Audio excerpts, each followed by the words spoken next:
తిరుపతి జిల్లాలో సంచలనం సృష్టించిన వృద్ధురాలి హత్య కేసును పోలీసులు ఛేదించారు. కుటుంబ పరిచయాన్ని అవకాశంగా తీసుకున్న రైల్వే లోకో పైలట్ హత్య చేసినట్టు పోలీసులు వెల్లడించారు. అప్పుల భారంతో నిందితుడు నేరానికి పాల్పడినట్టు తెలిపారు. అతడి వద్ద నుంచి 12 లక్షల విలువైన బంగారం, 47,000 నగదు స్వాధీనం చేసుకున్నారు. ఇక దొంగలించిన స్కూటీతో నేరం చేసినట్టు పోలీసులు గుర్తించారు. కృష్ణపట్నం రైల్వే స్టేషన్ సమీపంలో నిందితుడిని అదుపులోకి తీసుకొని కేసును ఛేదించినట్టు తిరుపతి ఎస్పీ వెల్లడించారు.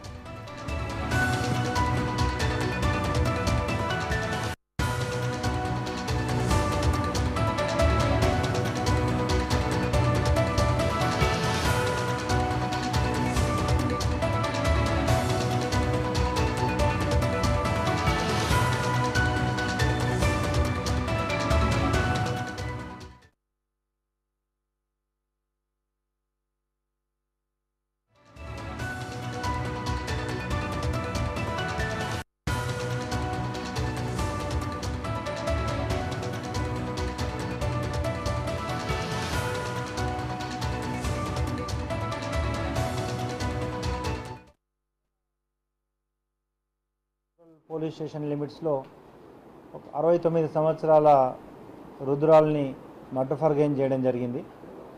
ముఖ్యంగా ఇద్దరు కూడా అతను ఆంధ్రా బ్యాంక్లో పనిచేస్తూ రిటైర్డ్ అయ్యారు. భర్త జస్ట్ ఆ రోజు బయటికి వెళ్ళడం జరిగింది. ఆ వృద్ధురాలు ఇంట్లో ఉన్న సమయంలో వాళ్ళకి పాత పరిచయం ఉన్న వ్యక్తి, యాక్చువల్ వాళ్ళ ఫ్యామిలీకి కూడా తెలిసిన వ్యక్తి వాళ్ళ ఊర్లో నెల్లూరు దగ్గర. సో పరిచయం ఉండి ఇంటికి వచ్చి పాత పరిచయంతో ఆమె దగ్గర ఉన్న నగలు, కొంత డబ్బు కోసం ఆమెను హత్య చేసి ఆ నగలను తీసుకెళ్ళడం జరిగింది. ముఖ్యంగా ఈ రూపేష్ అనే వ్యక్తి దాదాపు 15 సంవత్సరాల నుండి లోకో పైలట్గా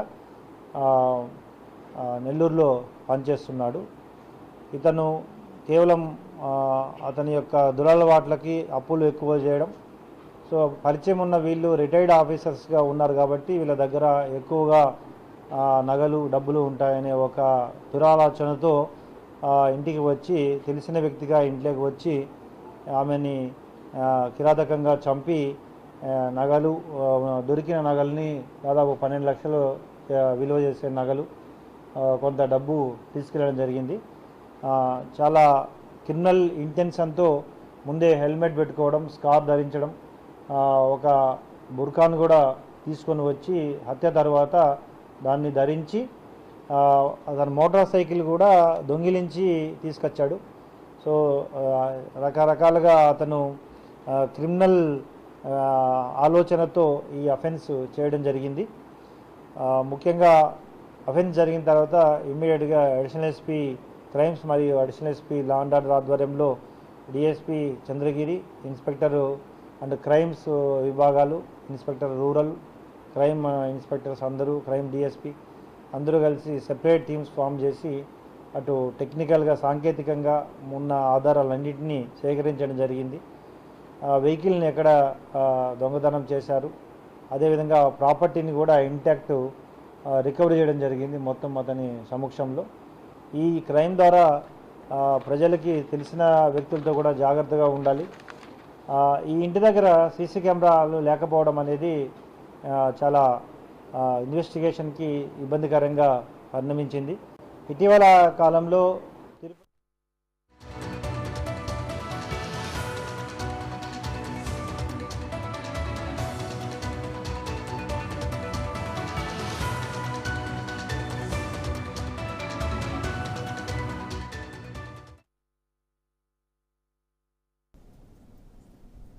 నైన్ ప్లస్ న్యూస్లో స్మాల్ బ్రేక్.